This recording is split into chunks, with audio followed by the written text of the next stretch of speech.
Mwiriwe neza abandi ni mwaramutse bene data aho muri hatandukanye ndabifuriza ibihe byiza ndabakunda cyane umunsi nundi nihata kuza kuganira namwe kubera ko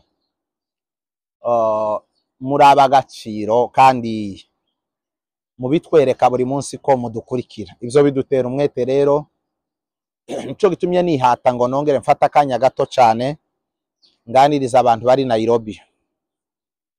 Gusa nubwo mvuga ngo hari abo bireba ariko birareba bose, ntabwo bifite abo bireba, birareba umuntu wese kubera ko umuntu nubwo ico mvuze kitakureba kiba gishamikiye kuwawe cyangwa nawe wagifasha undi uzi ugikeneye.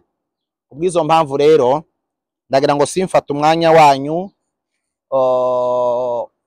wewe waba ari bwugeze kuri chaîne yacu ndagusaba gukora subscribe kugira ngo ibiganiro byose tuzajya dukora bikugereho ku gihe, kandi tumenyeshe naho uri utubwire izina ryawe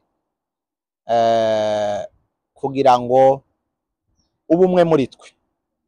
Nizere ko mubikoze, niyo nkunga yonyine ubasha kumpa ni ukugwiza aba subscribers. Mu bice bine bigize iyi shene hari indirimbo, hari amiga, hari ubuhamya, hari n'ibi biganiro dukora by'abimukira n'impunzi. Nahisemo ko uko bizajya bigenda kose nzajya ni sacrifice ngacishamo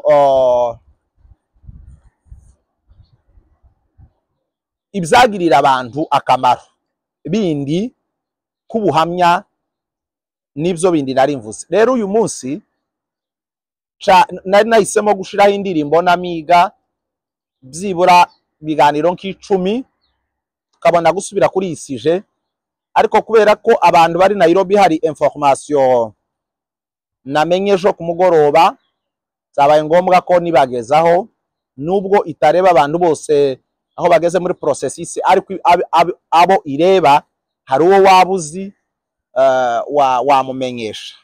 Rero muze kudutegera mu mwanya utari muremure tubabwira ico dushaka kubabwira, kandi ndazi ko bibafasha. Commissioner yari yahagaritse akazi iminsi 90, ariko iminsi 90 irasa nirangiye. Mu gihe irangira rero akazi kagiye gutangira, ariko mu nama bakoze ejo kibashobora kwama bagarura ibyo yari yahagaritse byose umunsi umwe. Hari ibyo babashe kugarura kandi babigarura bavuga ngo bikorwe vuba na bwangu kandi babikorera abantu byihuta. Rero narabimenye mvuganye n'umuntu ejo nimugoroba. Inama yakozwe kuwa kane, bari bafite holiday ko bambwiye kuwa gatanu yari holiday. Inama yabaye kuwa kane bemeza ko abantu bose batarakorera mandate, abantu bose batarakorera protection cyangwa se interview ya mandate. Muri za interview nasobanuye niyo interview ya mbere bagutega amatwi bakakumva bakaguha decision yo kuguhungira mu gihugu cabo. Kandi ijambo ryiza bavuze ko n'abafite impapuro zigakuma bagomba gukorerwa mandate, buri muntu akagira urwandiko rwa mandate. Mandate rero ni urwandiko rukwemerera kwisanzura mu gihugu, ni urwandiko rukwemerera ko ufite ikibanza muri cya gihugu, ufite droit yo kuba kuri bwa butaka, ntiwopfa gufungwa, ntiwohohoterwa. Irya mandate ni urwandiko rukwemerera kuba muri Kenya, ni urwandiko rukwemerera ubuhunzi n'ingenzi cyane, ariko ikaba na base ikwemerera gusaba ubuhungiro mu gihugu ca kabiri.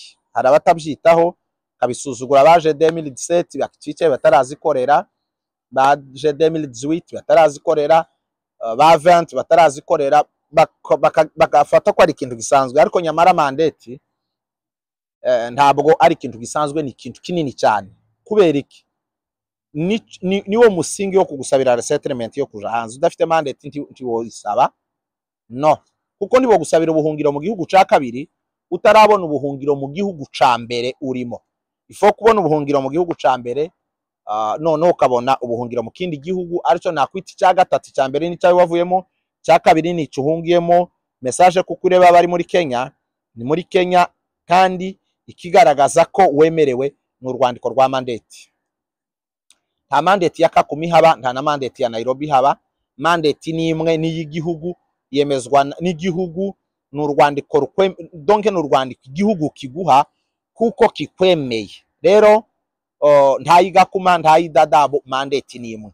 Nico gituma n'abafite stati za Kakuma ariko bicaye Nairobi bemeye ko nabo bagomba kuzikorera. Babyemeje gute rero?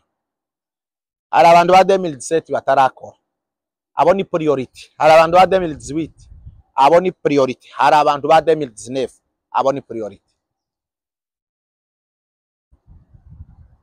Niba uri muri abo, ufate telefone uhamagare, bazagukorera vuba cyane. Abo babagize priorité 2017, 2018, 2019. Anka abari bakeya 2020, 21, 22. Aho ni ngaho bahagarariye. Urumva ba 2023 n'aba 2024 n'aba 2025 nabo bokorerwa, ariko abo b'imyaka 6. Urumva we ugiye gukorerwa, hari abaje mu myaka 6 batarakorerwa, kandi ni benshi. Bavuze ko hari nombre nyinshi cyane itarakorerwa. Wabo barimo we uhankurikira, niba barimo uhamagare 1517 ubabwire ko ukeneye interview ya mandate, utarabona ubuhungiro nyine uraho vraiment, kubera ko byemejwe umuyobozi akabisinyira, bizaba bwangu, bizaba vuba cyane. Rero we unumvise utarabikora bikore. We unumvise kandi nanone hari uwo uzi wamuha iki kiganiro akagikurikira, akamenya uburyo processing. Ushobora no kuja kuri HCR General Madenge, ukagenda ukaja ukerekana igipapuro cawe kirya bagwaye cha appointment cyo gutegereza, ukavuga ko utarakora ushaka kubukingirwa.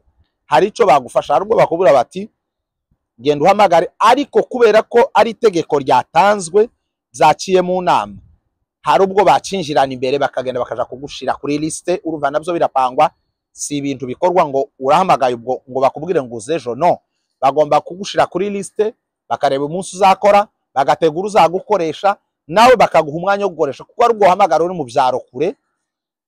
Bikaba ngombwa rero ko bagutegura. Cyo gituma bazaguhamagara bakaguha iminsi 2 cyangwa 3, bazi ko abantu baba bari mu mashuguri, bazi ko bosanga udahari, bene ibyo ngibyo nyine bakabikora kare kugira ngo bagutegure. Iyo message rero sinashatse kuyiherana, nashatse kugira ngo nibagezeho abazi abo bantu bameze gutyo bababwire, abazi abantu batarakorera mandate babakengure, bababwire ku mwanya ari uyu, uranidagadura ugenda mu gihugu widagaduye. Rero iyo myaka 6 mvuze depuis 2027 kugeza 2017 kugeza 2022, iyo myaka rero abo bari priorité, kandi bemeje ko bagomba kubakorera bwangu, bakagira izo mpapuro. Message yariyo, nta bindi birebire. Ibya mandate narabisobanuye mu biganiro bindi. Mandate ni ingenzi, kandi niwo munsi babagiye kukumva. Ibyo wavuze burya mbere ushobora kubihindura uriya munsi. Ibyo wavuze mbere ushobora kubihindura uriya munsi. Cyo ni kimwe cya kabiri. Ibyo uvuze wa munsi biragoye kubihindura imbere. Iyo ubihinduye kenshi abantu babona amareje. Rero uriya niwo musingi ukubakira ibyawe by'imbere, cyangwa uguhaye amahirwe yo kugira ibyo usenya mu byo wari waravuze buryo gishika, dukeya uratugorora cyangwa ukadukuraho. Wa munsi niwo baguhaye ikibanza cyo kukumva neza kugira ngo bakwanzurire. None reka mprofite mbafashe bukeya indi minota 2 mbabwira uko bakorera mandate. Sinari nabiteganije, ariko hari abatabizi, hari abantu bazahabwa message bakayoberwa no kwidefanda, niko novuga, bikabayobera. Ndagira ngo mbe nkubafasha bukeya kugira ngo n'ugenda uzoza ugenda unazi uko bigenda. mu by'ukuri sinabiteguye cyane ariko ndabizi, nico gituma mvuze ngo ngire uko mbivugaho mu ncamake. Ihangana usoze iki kiganiro nanone unabimenye wowe utarakora sirtu cyangwa niba utarakorera mandate. Kintu ca mbere kuye kumenya n'umwirondoro abo muvukana bose aho bari imyaka yabo, ugomba kuba uhazi umwirondoro wewe, ababyeyi bawe, abavandimwe bawe, imyaka yabo, amazina yabo, naho bo babari nakarusho. Iyo ni pwe ya mbere. Pwe ya kabiri nico wahunze. Pwe ya kabiri aho wavuye, aho wahunze.